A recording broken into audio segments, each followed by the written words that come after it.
My old identity is trying to pull me back right now. I just want to be so honest about that. It's the fear, it's always the fear, that need to control, and the fear of failure, fear of success, fear of not having money. Maybe I just take a job to take a job right now, play it safe. And then I find myself in the exact same position again in 2 years, maybe. That's the voice. That's what it actually says.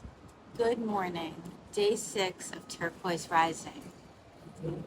Today, I want to think about the pull backwards towards everything familiar, because every woman in transition knows this feeling and almost nobody speaks honestly about it. There was another executive director, someone who became a friend and also had been let go around the same time. She gave me leads, great recruiters, tech jobs, lots of ideas for how to get back quickly. I spoke with the recruiters. I sent out the resumes. I rewrote the resume and sent out even more. Nothing sounded exciting. It felt so hollow to me, like I was just going through the motions, and nothing spoke to me and nothing felt aligned. And that was when I started coming to a conclusion that scared me more than any of the other options. That I was going to have to take this into my own hands. That this was, in fact, God's plan for me to finally deep dive into my gifts and dust them off for good. It was a really scary revelation that I was finally going to chase my own dream. The old voice goes right to fear and money. It goes right to the little girl who worried all of the time about scenarios that never even happened. Maybe I should take a job that is a step back and won't cover the bills. Maybe I should bartend again. Maybe I should give up my apartment and go live with a family member or a friend to play it safe. Maybe I'm crazy to think I can start my own advisory company and make this work. What if I'm not that great at writing and speaking? What if people aren't really interested or don't really respond? And what if they do? And the last one, you're doing this, but it's 90 days. Where will I be on day 90? That voice is not weakness. That voice is biology. The nervous system will always choose the familiar over the uncertain. Always. That's not a character flaw, but that's how we're built. What I'm learning to understand better is that there is a different kind of knowing that lives underneath all of that noise. That feeling was a massive cross between burnout, exhaustion, lack of excitement, lack of drive, which I've never had in my life. And then just this deep knowing that this time is different. This time I'm going in a different direction. And this lingering feeling that there is a plan for me and something I have not even thought of yet is on the way. It is the first feeling that for the first time in a really long time that the universe has got me. I felt that I was finally going to be heard and recognized for my voice and my experience in my own work. This is a knowing that there is more and that I am being pointed in the right direction. It's bigger than me, but subtle. And it's so confusing because I cannot see it in front of me, but must trust my gut and my intuition and my faith in the divine as well as myself. What I tolerate less of now is confusion. I've tolerated so much confusion in my life, and now I see clarity.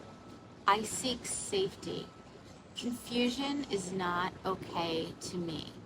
I need to be around people who are very clear and very well intentioned and provide safety.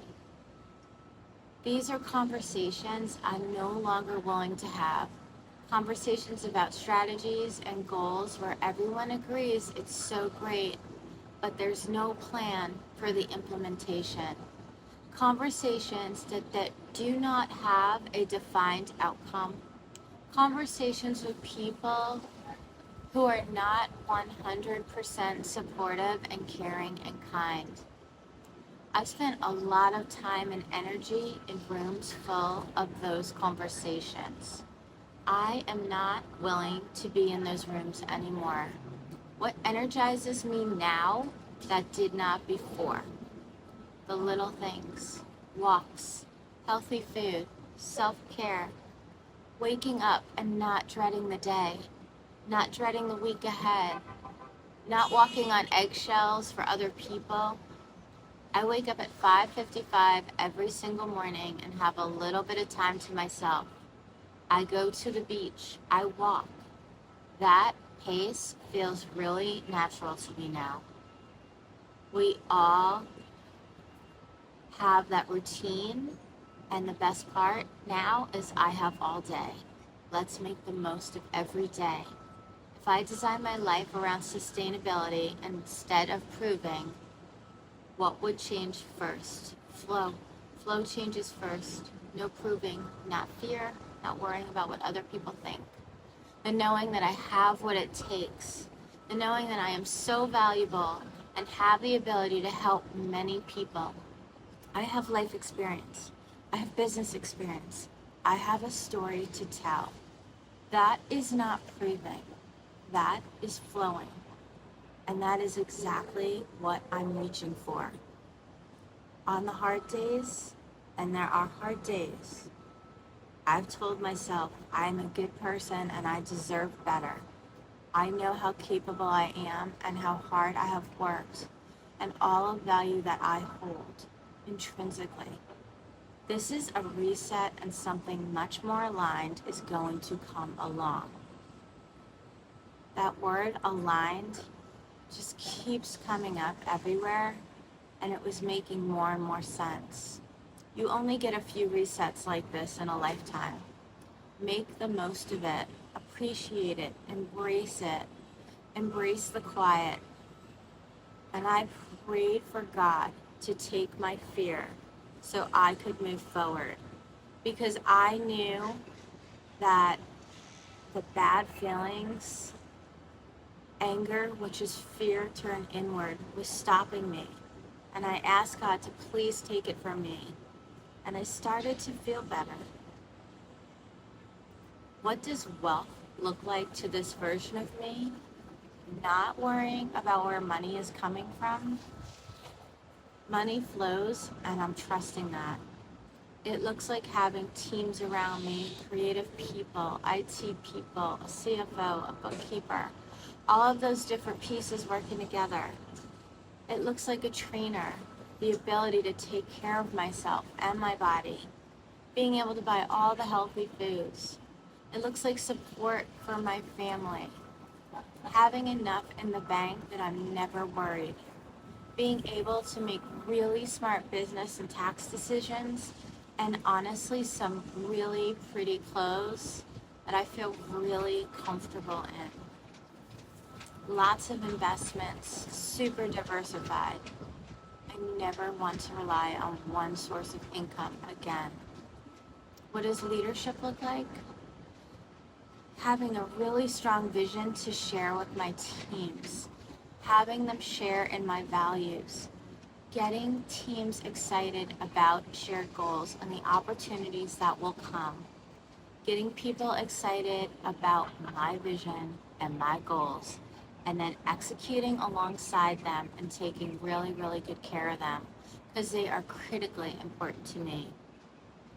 What am I building that nobody fully sees yet? An entire ecosystem. My advisory, my photography for sale, my wellness journey being documented. a Palm Beach women's collective in its infancy, ultimately a legacy with a horse rescue and wellness events, TEDx talks, speaking opportunities, a podcast, a book, at least 2 books, and this entire library of content that is building every single day. That is what on the other side of going back looks like. This is what I've walked away from. What am I going to risk for it? Visibility, getting on video, getting on podcasts, really getting into my voice chakra and using my voice for myself and for the greater good of people. I'm willing to risk vulnerability. I'm willing to risk being seen. And when I get visible and vocal, there will be people who do not embrace it. There will be haters, and I'm okay with that. I'm not going to risk giving up my dream because of that or them. I promise I'm making it right now, seeing it through. There are so many ideas and so much that I can be doing and helping at a greater good in the world, being such a bridge to people, using my story to help others. The pull back towards the familiar is real. It will be there at 3 a.m. It will be there when the account is quieter than you want it to be. It will be there when the recruiter calls with something that looks safe and known. Feel it, name it, and then remember what is on the other side. This is day 6, 90 days, live and unfiltered. If you're in your own reinvention, come walk with Rico and I at sunrise. Subscribe below and rise out loud.